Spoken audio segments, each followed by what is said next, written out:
Fred Radio, soy Chiara Nicoletti desde la edición número 40 del Torino Film Festival. Estoy con Carlos Bermud, que aquí presenta su última película, Manticora, y además el festival le dedica una personal. No sé si se dice así en español también, pero en italiano sería una personal. Entonces, bienvenido. Muchas gracias, bien hallado. Sí, en español se dice una retrospectiva. Retrospectiva, sí, en italiano también, pero en este caso. Y podemos ver aquí en Torino tu primer largometraje de 2011, Diamond Flesh, y Magical Girl, que ganó al Festival de San Sebastián en 2014, y La favorita de Almodóvar, si no me equivoco, y ¿Quién te cantará? De 2018 y ahora Manticora. Primero, ¿cómo recibiste, digamos así, la noticia que el festival quería dedicar a tu trabajo y a tu película, una personal, una retrospectiva? Pues estaba justo preparando todos los viajes para esta película, para Mantícora, y es verdad que estaba muy centrado en todo lo que tenía que decir de Mantícora, todo lo que tenía que hablar sobre Mantícora. Y cuando recibí la noticia del Festival de Torino de que querían hacer una retrospectiva, me hizo mucha ilusión porque me obligó a repensar en todas mis películas y hacer un ejercicio de pensar en las 4 películas como una obra, de alguna manera, que creo que nunca lo había pensado de esa manera y tenía la oportunidad tampoco de que la gente pudiese ver toda la obra. O sea que para mí realmente fue un honor recibir la invitación. A veces hablamos, no sé, nosotros de críticos cinematográficos y tal, de fil rouge, ¿no? Que puedan unir de una manera las películas de un festival o de un autor. Y de esa reflexión sobre tus películas que salió, ¿crees que hay un fil rouge, algo que las conectas todas? Lo cierto es que yo ese ejercicio intento no hacerlo para no estar condicionado de cara al futuro.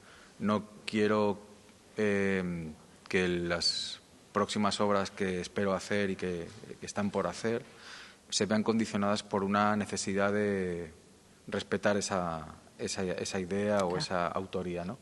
La autoría, en todo caso, si existe, creo que nace de algo más intuitivo y no nace de algo pensado, al menos en mi caso.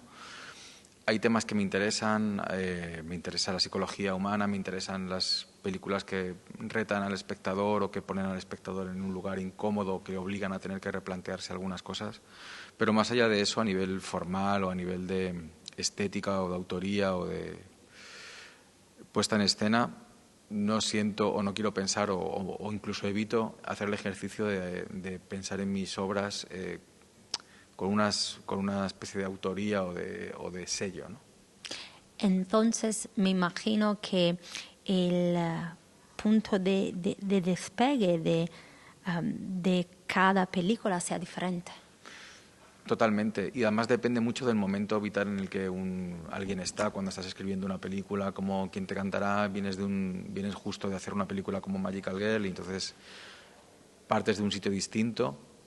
En Mantícora la película nace, por ejemplo, de una necesidad de contar una película muy austera, sin grandes artificios, menos operística. Entonces es verdad que si hay algo que tienen en común todas las películas es que las dirijo yo, las escribo yo, pero nacen de lugares muy distintos que tienen que ver con el momento vital que estoy viviendo a nivel profesional, también a nivel personal a veces.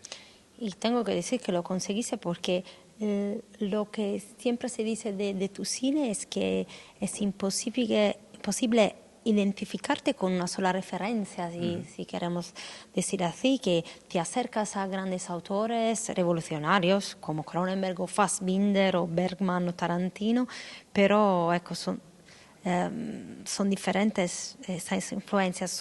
¿Cómo describirías esas influencias, si las hay, o solo si las encuentran los otros? No, yo creo que las referencias existen siempre de manera consciente o a veces inconsciente porque nos hemos educado viendo películas y están en nosotros. Muchas veces tú crees que estás haciendo una referencia o crees, no tanto una referencia, pero crees que tu cine o alguna secuencia está unida a algún autor o a alguna película y a veces te sorprendes de 3 meses después ves un capítulo de Los Simpson y recuerdas que realmente tenía más que ver esa idea con un capítulo de Los Simpson o con un videojuego o con una serie, un capítulo de Friends o algo que a veces no tiene que ver tanto con el cine, ¿no? Ni con los grandes autores, sino que creo que la cultura popular, una cosa que tiene es que nos rodea y que muchas veces se entremezcla lo que consideramos como esos grandes autores revolucionarios con la cultura que nos rodea cada día, y que me parece también interesante, y me parece interesante cómo se mezclan las dos cosas. De tu trabajo y de ti como director, el Festival de Torino escribió que eres la cosa mejor que le pasó al cine español en este siglo. ¿Qué piensas? Mucha responsabilidad y cómo... Yo no voy a ser yo quien contradiga al Festival de Torino. Si el Festival de Torino siente que soy lo mejor que ha pasado, pues yo nunca prometo nada. Por eso no me gusta tener una responsabilidad ni un compromiso. Y siento que quiero hacer cine en tanto en cuanto sea un placer para mí. Entonces nunca me gusta plantear una responsabilidad, que tengo una responsabilidad para con el cine español o para con el cine. Me gustan los videojuegos y quizá mañana me pongo a hacer un videojuego y nunca más hago una película, no lo sé. Me gusta hacer cine y me gusta sentir que es un placer hacerlo, y de momento todas mis películas, o casi todas mis películas, o casi todos los procesos se han basado en una pulsión de placer, de hacer películas por el placer de hacer películas. Pero al mismo tiempo a veces algunos autores se paran allí, se paran en su placer de hacer películas y se olvidan del espectador. No me parece tu caso.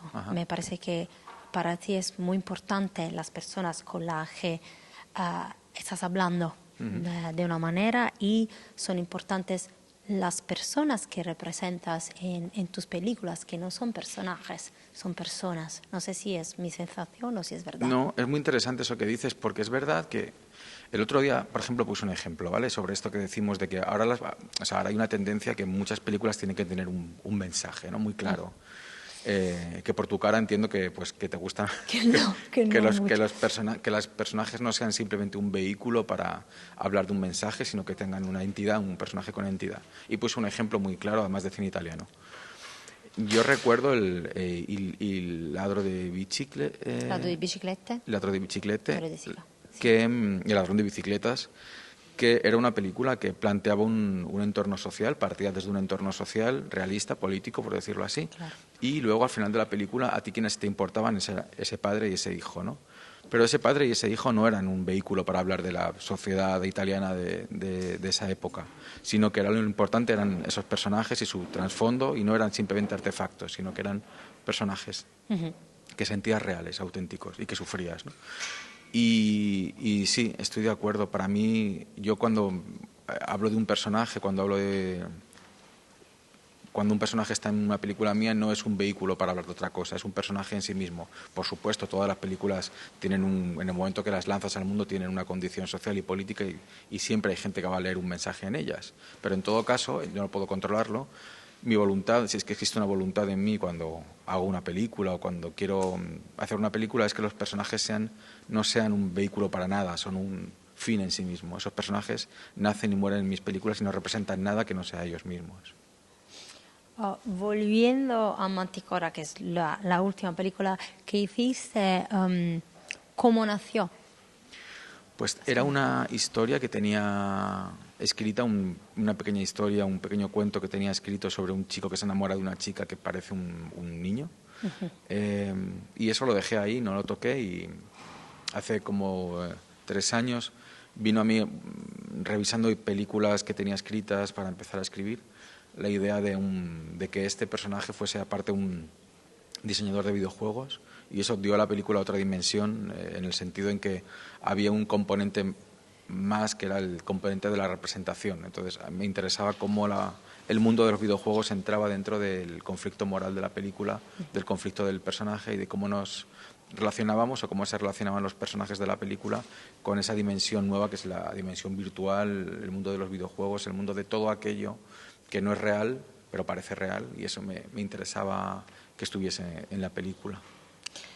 ¿Qué podemos decir más de Manticora sin hacer los típicos spoilers que en este caso he oído que en la sala de prensa, la conferencia de prensa, que dijiste algo más, pero no sé si quieres intentarlo, no decir Claro. demasiado. Sí, yo creo que, bueno, Mantícora es una película, creo que es una película sobre todo una película muy humana, que habla sobre la humanidad, muchas veces sobre la humanidad que pertenece a la humanidad pero que no queremos ver, y que es un acercamiento a otra, sí, es un acercamiento hacia lo complejo que podemos ser los seres humanos y cómo nos relacionamos con algo que nos desagrada, ¿no?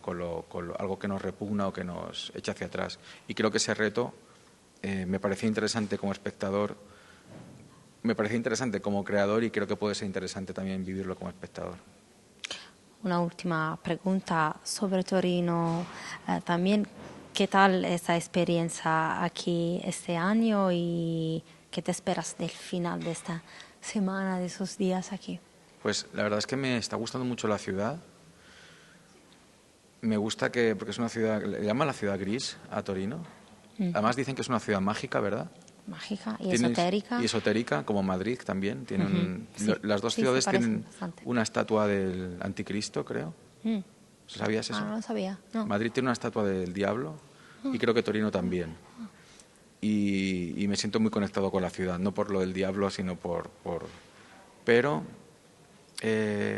no me ha gustado me encanta la comida de piamontesa, pero hay un plato que no me ha gustado, que es el vitello tonato. ¿No te gusta? No me gusta la salsa esa de atún, Carlos. lo siento. Lo siento por los italianos que me estén... Pero el resto de la comida... Soy de Nápoles, entonces... pero eres no de sé. Nápoles. Sí, sí. Bueno, claro, siendo de Nápoles, pero bueno, sí, y lo que quiero es que la gente vea las películas, también tener como esa pequeña sensación de ver mi cine a través de los ojos de los demás, de gente que a lo mejor ha visto todas las películas y poder hablar con ellos, ¿no? Y esa sensación me está gustando. Y el festival me está pareciendo una maravilla, la caballeriza es impresionante y creo que es una ciudad que ama mucho el cine. Aparte que es que se rodó aquí Sí, Profondo claro, Rosso, eso es verdad. ¿sabías? Sí, sí, Y sí. quiero ver las localizaciones de la película también. Y a lo mejor vas a rodear algo aquí. ¿Quién sabe? Pues mira, de verdad que la ciudad para una película de misterio y es perfecta. Está perfecto. Los arcos, toda la arquitectura, ya entiendo por qué Dario Argento rodó aquí Profondo Rosso, la verdad. Muchas gracias, Carlos Bermud, Muchas gracias. por hablar con nosotros y suerte con tus películas y tu trabajo y espero verte pronto otra vez. Muchas gracias. Gracias. Yo soy Chiara Nicoletti desde el Festival de Torino para Fred, de Festival Insider.